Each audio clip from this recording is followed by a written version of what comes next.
Pontiac was created in 1926 as a junior companion make to GM's Oakland. Oakland had been founded in 1907 with a car designed by Allison Brush, who had worked with Oldsmobile, designed the Cadillac Single, and would go on to form his own company, Brush. Oakland was named for the Michigan county it was based in, and it was financed and ran by Edward Murphy, owner of the Pontiac Buggy Company. Initially using a horizontally mounted twin, Oakland quickly moved up to a 4, and perhaps it was no surprise that it would become one of the original 4 brands of GM less than a year later, as GM's lowest priced brand, in spite of having made less than 300 cars up to that point. In 1913, Oakland started to offer a 6, and then a V8 in 1916, helping sales climb to 35,000 for 1917. And soon, they would be sharing platforms with the newly acquired and cheaper Chevrolet division. But when GM divisions were restructured around price points, there was a clear gap between Oakland and Chevrolet. So a shorter Oakland with a smaller 6 was developed, to be sold under the Pontiac name, named for the Ottawa chief and the city Oaklands were manufactured in. Prices started around $825, and the 3.1-liter, 187 cubic inch light 6 produced 40 horsepower. Within a few months, it was outselling its parent brand, and prices were reduced for 1927, with expansion into export markets, and the cars were even being built in Japan under license. They were updated for 1929, and the engine increased to a 3.3-liter, or 200 cubic inch, increasing horsepower to 60, and the first split grille was introduced. After the stock market crash, Pontiac would become a top 10 seller, selling nearly 3 times that of Oakland. So the decision was made to drop Oakland after 1931 and allow Pontiac to continue on its own, making it the only one of GM's many companion makes to outlive its parent brand. To fill the gap left by Oakland, Pontiac began offering an 85 horsepower, 4.1-liter 251 cubic inch V8 in 1932 that cost $200 more than the 6. But in 1933, they introduced the Silver-Streak Streamliner as the sole model, with optional wing windows, using a 3.7-liter, 223 cubic inch economy straight 8 with 77 horsepower, and available for around $600, with 90,000 in sales for the year, putting it in 5th place in the U.S. market. For 1934, an Air Chief radio became available, and the base and deluxe versions were identified by different hood ornaments, named the Indian Brave and Indian Maiden. But sales would be down, so a smaller 6-cylinder would return for 1935, with 80 horsepower. It was only 4 less than the 8, on a 5-inch shorter wheelbase. There was also updated styling for the year that was similar to LaSalle, and included suicide doors. And the simple narrow bar down the center of the grille was replaced by a band the full length of the hood and grille, to be known as the Silver-Streak. New features for 1936 included mohair seat with retractable armrests and knee-action independent front suspension. The V8 got bigger, up to 3.7 liters or 232 cubic inches, with automatic choke, and horsepower increased to 87. For 1937, a window defroster became an available option that would later be called the Weather Chief, and the bigger deluxe models moved to the Oldsmobile Buick platform. The lineup would be revised for 1940 to include the 117-inch wheelbase Special 6, the 120-inch wheelbase Deluxe 8, and the new 122-inch wheelbase Torpedo, which came without running boards. And there was a new 249 straight 8 with up to 103 horsepower in the Torpedo. They would be restyled for 1941, getting bigger and heavier, and the entire line was called Torpedo, with a new Streamliner fastback body style. Sales remained in the top 5, reaching nearly 340,000 for the year. But Pontiac was developing a reputation for being stodgy, as the straight 8 was heavy and not able to keep up with increases in performance. The line was simplified for 1942, being offered as the base Torpedo and the upmarket Streamliner. And after the war, an available Hydromatic helped keep the otherwise dated Pontiac a leader in sales, while the Silver-Streak hood band no longer carried through the grille, with only hints of a split going forward. With the restyle of 1949, the base torpedo was renamed Chieftain. All were now on a 120-inch wheelbase, and length was 203 to 204 inches, with prices starting around $1,700. But the powertrains carried over, and performance remained lackluster. So the 8 got bigger in 1950, up to 4.4 liters and 268 cubic inches, for a 5 horsepower gain to 108, a number that would continue to creep up. There was also a new Chieftain Catalina hardtop. For 1952, the Chieftain would be the only model, and updates the following year included a one-piece windshield, small fins, and a 2-inch longer wheelbase, but did not include the planned V8, which GM delayed, although sales continued to remain strong.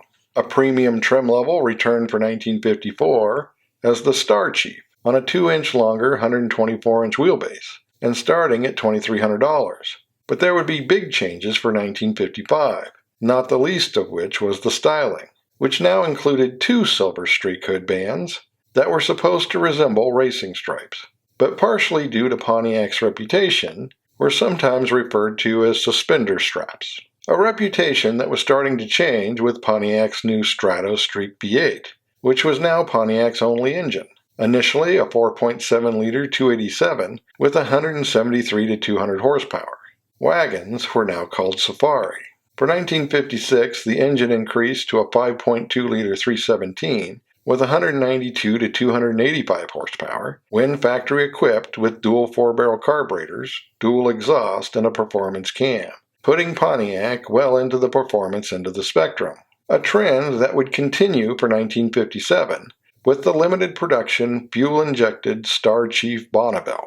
Pontiacs lost their hood bands that year and moved to a 5.7-liter 247 with 227 to 290 horsepower, except the convertible-only Bonneville, which had 310 horsepower, and cost $5,800, or $2,700 more than a standard Star Chief convertible. But the Bonneville would simply become the top trim level for 2-door models in 1958, as well as the Indianapolis Pace car. Styling and suspension were updated, and they moved to quad headlights and ball joints, as well as the engine increasing to 370 cubic inches, or 6 liters. But there would be bigger changes for 1959, including an increase to a 6.4-liter 389. The split grille returned, and safety track limited slip and wide track were introduced, giving them a handling advantage over other full-sized models. The Bonneville was now the top trim level on all body styles, and Catalina replaced Chieftain as the base model, and the Indian badges went away, replaced by a simple arrowhead. 1960 added an available 8-bolt performance wheel and drum brake combination, helping improve their reputation as GM's performance brand. With the new models of 1961, the mid-range GM brands, Buick, Oldsmobile, and Pontiac, or BOP, began to share more parts, including body panels and the new perimeter frame that reduced weight. But unique features kept Pontiac with its own image, which included the new 6.9-liter Big Journal 421 Super Duty V8. As Pontiac only had one V8 engine family, there was no big block or small block in the traditional sense. But Pontiac's distinctions carried over into the new premium compacts. Sold as the Tempest and Le Mans at Pontiac, it offered the same Buick V6 as its counterparts. But unique to Pontiac was fully independent suspension, a limited slip differential, and the trophy 3.2-liter 194 cubic inch inline 4, essentially half a Pontiac V8, soon getting an actual V8 in the form of the 3.5-liter 215 shared with Buick and Oldsmobile. 1962 added the Grand Prix to the line, essentially a 2-door Catalina body, equipped like a top-of-the-line Bonneville. It was called the Personal Coupe, but once the 421 Super Duty was added, it edged into the realm of a superstock. In 1963, Pontiac climbed to third in sales, and would stay there for nearly a decade. The small cars got bigger that year and got a Pontiac V8, a 5.3-liter 326. They would get bigger again in 1964, moving them into the mid-size market, soon gaining an optional 389 tri-power with 325 to 348 horsepower as the Tempest GTO, starting the muscle car craze. It was a low 14-second car capable of speeds over 110 miles an hour. The big cars were restyled for 1965, and the entire Pontiac brand was selected Car of the Year. With the refresh of the mid-size cars for 1966, a 3.8-liter, 230 cubic inch single overhead cam straight six was introduced as the base engine, and the GTO became its own model. Then for 1967, the 389 was replaced by a 6.6-liter 400 with up to 360 horsepower. The same year saw the introduction of the Firebird, Pontiac's answer to the Mustang, essentially the same car as Chevrolet's Camaro, but with Pontiac engines, from the overhead cam 6 to the big 400 cubic inch V8, moving it to a mid-13-second quarter mile. And in the big cars, the 421 would grow to a 7-liter 428 with up to 375 horsepower.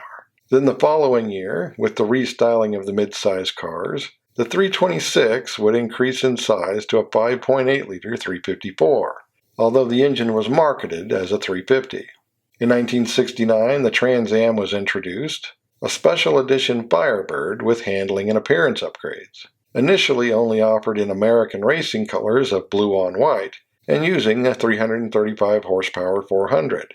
It was named after the racing series of the same name, which it did not compete in due to the 5-liter engine size limit. Although a 303 was developed for the series, it never saw production. The same year, the Grand Prix moved from the full-size platform to the mid-size platform, effectively creating the intermediate personal coupe market that would dominate the 1970s. The large standard models were restyled for 1970, and the 428 was replaced by a 7.5-liter 455. And thanks to the removal of GM's 400 cubic inch cap for mid-size cars, the 455 would find its way there. And then into the Firebird for 1971. The same year, Pontiac moved back into the compact market. Essentially a Chevy Nova, it took the Ventura name that had previously been used on Catalina hardtops, initially as the Ventura 2, with only the sporty 350 Sprint version using a Pontiac engine. In 1973, the mid-size Grand Prix and Le Mans were restyled in the Colonnade fashion, along with the other GM cars, and included a new Grand Am that combined luxury and performance with aero styling. At the same time, Pontiac got a version of Chevrolet's subcompact Vega for the Canadian market. But after the start of the fuel crisis, the Aster would find its way into the U.S. The fuel crisis, combined with high insurance premiums, was killing off big block muscle cars, with most gone by 1974, when the GTO became a Ventura for its final year. But the Firebird would retain a 455 through 1976, when emissions regulations finally killed it off. Around the same time, the Sunbird would evolve from the Aster to better be able to compete with small sporty cars. It would be among the first cars to use the Pontiac Iron Duke Inline 4, and would be offered with optional Buick V6 or Chevrolet V8 engines, in spite of Pontiac introducing a 4.9-liter V8 of their own, of 301 cubic inches. And while the 455 was gone, the 6.6-liter was still offered, in the form of Pontiac's 400 and Oldsmobile's 403, with an increase of sharing of engines between GM divisions. The big cars were downsized in 1977, and the mid-size cars in 1978, while top models of the not-so-compact Ventura were taking on the Phoenix name, which would carry over when the cars were downsized in 1980 to the front-wheel drive X-Body. And the top engine in the Firebird for 1980 would be a turbocharged version of the 301.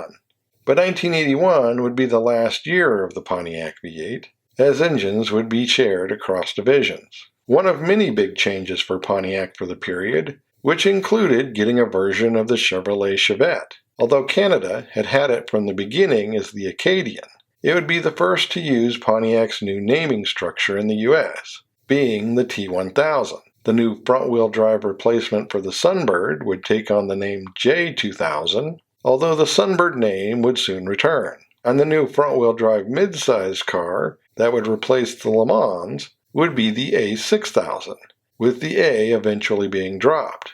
The old Le Mans would carry on, however, taking on the Bonneville name. While the old Bonneville carried on, effectively becoming its Canadian counterpart, the Parisian.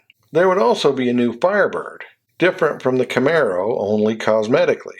It was smaller and lighter and critically acclaimed, but it was not as small and light as the new Fiero that arrived in 1984, a budget mid-engine sports car. It didn't do particularly well, however, even with its early problems quickly being dealt with. Overall, Pontiac sales were still strong, the weak point being the compact Phoenix. So it was replaced in 1985, reviving the Grand Am name, and quickly gaining popularity. There would be a new front-wheel drive Bonneville for 1987, putting Pontiac back in line with its Buick and Oldsmobile counterparts, but with a bit more modern styling, as it arrived a bit later. And the new Grand Prix the next year would mean most of the line was now front-wheel drive, the exceptions being the Firebird and the Safari wagon that would carry on for another year. There was also a new Le Mans, but instead of being an intermediate, it was a subcompact, replacing the T1000. A four-door Grand Prix for 1990 replaced the 6000, and a minivan based on it also arrived, as the Trans Sport. Both the Grand Am and the Bonneville would be revised for 1992, helping Pontiac remain one of America's best-selling brands. And in 1993, there would be an updated Firebird, as they tried to retain their image as GM's performance division. The following year, the Sunbird would become the Sunfire with its new styling, but by this point, Pontiac really wasn't offering anything unique to the brand. The Grand Prix was updated in 1997, and the van based on it was renamed Montana. Then the Grand Am would follow in 1999, and the Bonneville in 2000. In 2001, Pontiac entered the crossover SUV market with the Aztek, derived from the minivan. The styling proved to be highly controversial, but it came with a camping option. The Firebird was killed off after 2002, and the Vibe was introduced the next year, a badge-engineered tall Toyota Corolla wagon. Then, as a successor to the Firebird, a Holden Monaro was brought to the U.S., reviving the GTO name, but it was unable to reach even its modest sales expectations, perhaps partly because it looked too much like the new Grand Prix introduced the same year, a car that had grown in size enough that it was competing against Pontiac's own Bonneville, which would be discontinued the following year, when the Solstice was introduced, a relatively affordable roadster based on the Opel GT. But sales were starting to decline, and would soon be nearly half what they were a few years before, losing sales to import brands. So they started transitioning to a simple alphanumeric naming structure, starting with the new Grand Am becoming the G6, and the replacement for the Sunfire becoming the G5, or G4 or Pursuit in some markets. Well, the Aztek was replaced by the much more conservative Torrent. Then Holden's Commodore would become the Pontiac G8 in 2008, in answer to Dodge's Charger, and putting an end to the Grand Prix.